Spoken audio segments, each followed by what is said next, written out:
trying to pick up that Bruno for themselves with the Varia ban here. There's a Claude carry and Brody ban. Those are the three heroes with Bruno that are meta. So if Bruno gets picked up here, they will have severely limited Onyx hero pool. But then I'm thinking about it again. Harith, the Tan could still work. The Yuzong is a physical damage dealer in the XP lane, so they have that to play with. We'll see if Rebellion want to pick up the Bruno here though, because if they do, then yes, we might have to see a Natan or a Harith or a very, very risky pick like Clint. CW is also adept at playing different types of marksmen. But Bruno will also be a safe pick. Secured by Rebellion. Oh, they will pick up the Harith. They're going for the magic. They're going for, again, Harith is a hero that likes to deal with close range, that likes to be initiated and does well with the Shaman Force. So I think it's a good response considering that there's a Fedrin, there's a Fermis, and there's a Yuzong that will close the gap on towards you.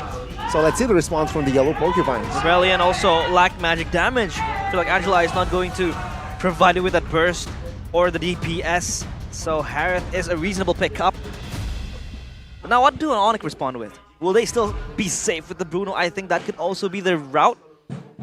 Or maybe will they, pick up something different? Safe choice would be a Bruno, but with a Kanja pick, they might want to look for a bit more burst. They go for something Beatrix. All right, so the Kanja Beatrix combo, something that we have seen, but it was a very long time ago. They take the Kanja though, so it's almost like Onic are playing Rebellion's game now. They're the ones on the pick-off comp with the Beatrix too. We haven't seen Beatrix at all. I think only Iman has played it.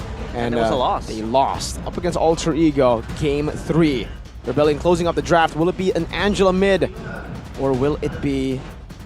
Rome. Yeah, now actually with the Kaja banned out, what does Audi want to play? I think the Grok would be a pretty solid option actually. Yeah. Up against this kind of comp that wants to stick together. That 5-man wild charge is lingering. Minotaur, you're right. Could be an amazing choice too.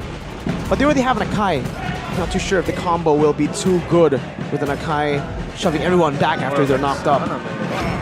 And they need that extra aggression. The Mino will be an analyst of Audi TZ. Of course, well known with his aggressive playstyles, so that could be a great choice for him. Onic, now the ball's in their court. How will they be able to respond to Rebellion Esports, knowing now they will be playing that rather more pick-off playstyle with the Kaja? That was also very troubling Onic when it was in the hands of Rebellion Esports. Let's see now with the draft index, lineup rating, and counter index actually favoring Rebellion. Let's take a look at that late game potential too. That also favors RBL. They have that CC, they have the Harith. They're a team fighting team. And Onic will try the team fight, but they also have solid pickup. I think now it's a bit more 50-50, but that neutral objective contest should still favor Rebellion. Land of Dawn will be the witness of whether or not the Sky Kings will fall again, or will they be able to deny the coup d'etat in the hands of the Blue Bulls? Onic versus Rebellion Esports resumes in game number 2. Let's see. Ring the bells for the Sky Kingdom because they are in trouble. Can they equalize here? Let's see. Imagine the scenes if Rebellion wins and people go insane. And they're like, maybe Onyx era will slowly be pushed. But knowing Onic and their professionality, I think it won't be the case. Sun's playing so aggressive up in that mid lane. And Swaylo just shadowing with ODTZ in the mid lane. Look at the take right now for Rebellion. The way that they are taking this wave, they're taking it as slow as possible. I don't think they want to clear it here. They want to actually create a freeze very early on with the Minotaur, Angela in the mid lane. Another very interesting decision for Rebellion, but we are going to take a look at the emblems by GamesMax 2. Nothing too crazy here off the board. Kyrie does go for Concussive Blast, so he wants to try to match that clear that Vincent can have. And also, Kyrie went for Thrill. So there you go. Even more base damage here to go and contest for neutral objectives. But Vincent has done the same thing. No Inspire for these junglers like we saw previously. Car's Agility, Festival of Blood, still very classic. But yes, Rebellion are utilizing this freeze in the mid lane really well to try to keep Onic off of the wave and off of the cryo in mid. But Kyrie breaks it. Yeah. And so far, Onic has been sending the resources up mid because of the pressure coming in. They were able to blow Sans's flicker off. And so far, Rebellion playing this pretty well, not knowing that Onic is going to exert that much pressure as well. So far, Onic will be able to play, you know, for that mid type of pick-off coming to the mid game as well. So for Rebellion, they just need to keep up the pace.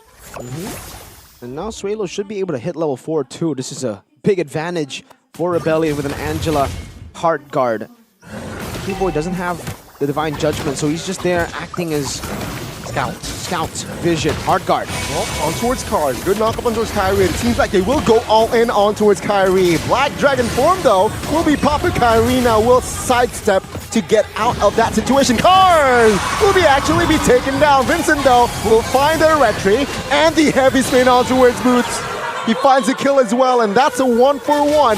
Plus the turtle. Divine Judgment, that's a long one. Suelo now in trouble. Flickers out, but the pull by Sans finds the mark. Audi will escape with the flicker as well. Perfect time to get level 4 and the ultimate as Keyboy is able to pull Suelo back to the turret.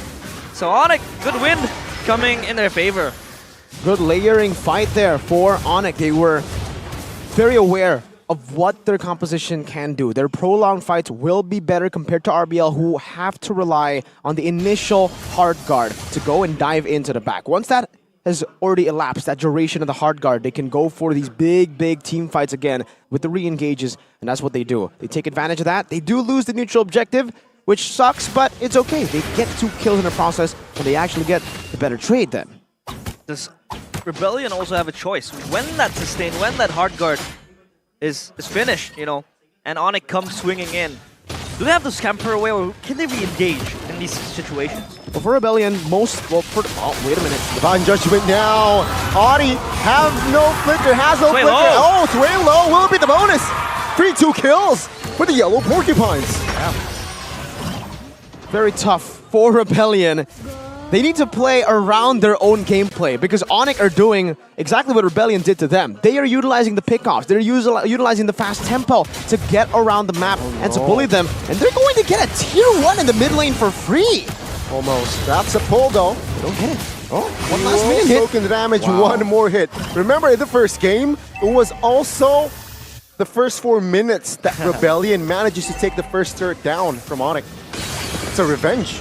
Revenge indeed. It's like Rebellion just smacking them back, or Onic rather smacking Rebellion back, giving them the taste of their own medicine.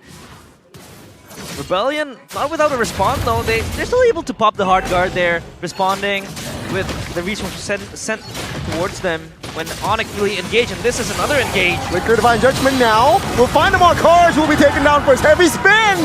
We'll find their retry. Now Onic, they want to fight as Vincent now caught in the furious dive, and he will fall. The front side of the map, and it was actually the taunt. Whoa. That was huge, a 2-man pull, but the Flicker now will help Suelo to escape. Moai will be the front side of the map, and he will be taken out by Boots. That's a huge win for Onic. Onic is angry. They stop back, and Rebellion left without a solution in that fight. With absolutely nothing except the turtle. So neutral objective contest, they should still be okay, and that's what they get. Vincent on the heavy spin, Akai is able to secure the 2 neutral objectives. But Onic, the real objective isn't really the neutral objective, it's the fight. It's to take that prolonged fight. And for Rebellion, to answer your question, before the last 2 fights happened, Rebellion, all of their resources, all of their... Oh, they don't want to stop! The 2 pulls with Fair Mist and the Conj, and now Kyrie jumps in. Nether Realm pops the first time, and will find a body. Suelo will follow after as another 2 kills here added for Onic. Onic is not letting Mirko answer my questions. Nope, they don't want to. Their pressure is just everywhere, and Rebellion can't do nothing about it. It's the same thing Rebellion did to them in game number 1. They do not want Rebellion to have time to think, to have time to adapt to this pick-off strategy that's all over the map. If Rebellion can slow it down, then it's a Rebellion win. That's why Onic want to play it as fast as they can with all these pick-offs happening. If it's not a pick-off, by the way, Rebellion will have to concede a turret. So either way, it will be a win for Onic. But back again to the question. Yep. Hopefully it gets answered. The this time. whole Rebellion lineup here have ultimates, have a weighted team fight where it's just initial burst, kind of, right? Zaman Force, once that duration has elapsed, it's gone. Hard Guard as well, Minions Fury, all of this. Meanwhile, for Onic, they have so much consistent damage from Boots on that Yuzong to even CW on the Beatrix, and on top of that, I would say even Kyrie on the Fredrin. Super short cooldowns on this Fredrin now with the buffs on the Fredrin and the taunt to reset also skill 2, skill 1. They're very ult-reliant now. With the Divine Judgment, it will suppress Kaidan. Play low, though. We'll find the turtle. Now, a massive fight occurs. Vincent taking down for his Audi now, taking some burst damage. He will fall next, as Moai will be pulled to his death. A CW. That's Calvin Unada claiming the double kill. They slaughter the usurpers, and Onic not leaving Rebellion room to breathe.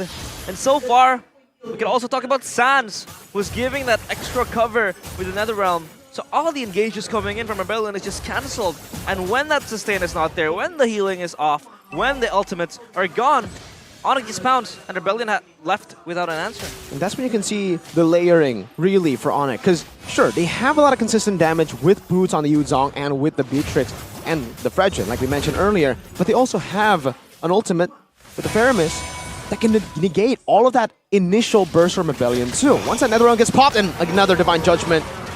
Do you get deja vu?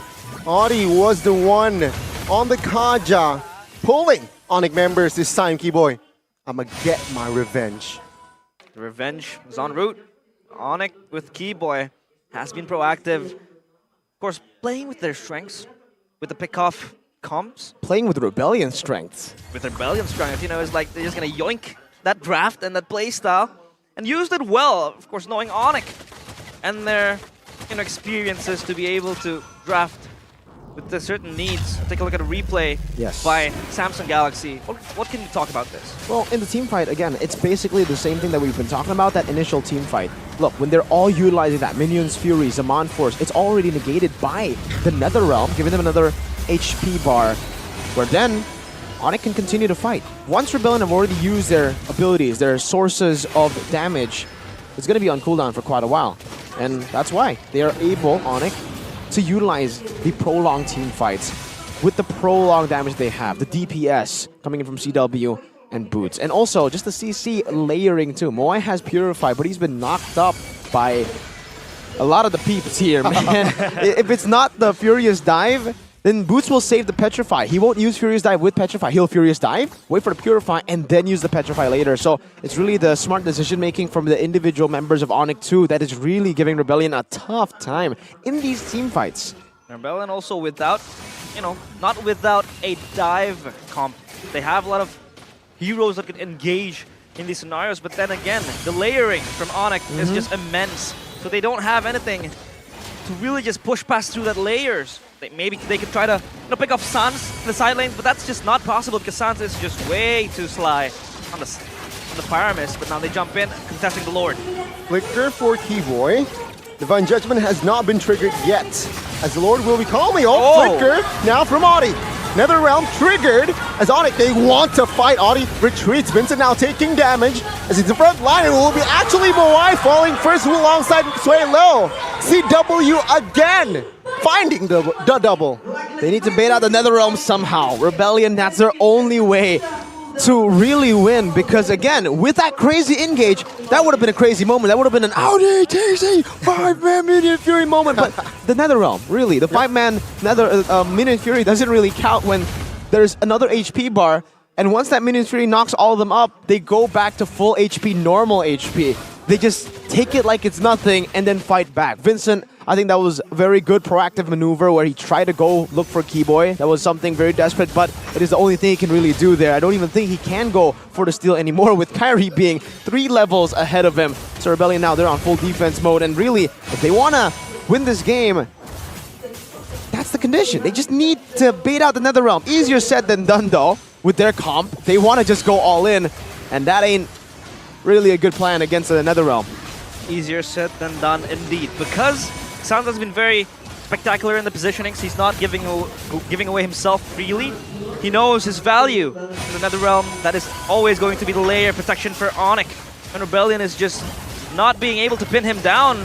They coming through. Oh, Vincent taken out here with the Divine Judgment as well, alongside with the members of Onic. And Onic, they again look to pressure the formations of Rebellion. Things are looking bad to worse here for the Blue Bulls. They're angry. Very, very angry. After game 1, it's 16-1 now, and they're trying to beat the clock. Rebellion had an 11k gold lead in 14 minutes. This is Onic with an 11k and a base turret. 2 with the First Lord. Maybe even 3 here with Boots munching on it already. So far, Onic has been cementing their spot in this game. Imagine Rebellion just being able to get that 1 kill, and that was through that early game that they were able to capitalize on that little skirmish. So Onic, so far, execution has been perfect. They're able to play proactively with the pulse and the Divine Judgment that has been clutched by Keyboy, but also Sans, who's just self-aware of himself. He's able to really just push himself backwards, not really risking anything. Now Kyrie, of course, has that extra protection in terms of frontline, in terms of damage. And again, as Mirko said, you know, Rebellion, their frontliners aren't frontlining. Yep. Not at all. The Flask of the Oasis is helping them from both the Angela and the Minotaur, by the way. But still, when your damage source is completely just go in once and then not much follow-up after, it's still the problem. It's very repetitive now that I think we've said it like a bit too much, but it still remains a problem for Rebellion. They don't have enough consistent damage to really pull off a fight against Onic. And at this point, they don't even have more burst damage, despite them having more of those burst heroes against Onic. They don't have Pryos as well. No, like CW can probably one-shot someone if someone gets caught in the Divine Judgment. He can shoot his Render's Apathy, then you're done. There's Kyrie with an Appraiser's Wrath too if he's low, and even Suns with the Ghost Bursters. It's well out of reach. But Rebellion Esports, of course, maybe something will happen. And their win con, it's like, it's drilled already by Onic. So what are their win cons now? What can they do to stem the bleeding, maybe? I think it might just be game 3. That's how they stem the bleeding here. They've been completely outdrafted this game. Let's see, the final push perhaps. No base turrets. Rebellion, they're naked in their base. And Onic, they are looking to close the gap here, forcing a game 3. Lord taken care of. Oh, Divine Judgment on towards Lightning McQueen Car is taken out.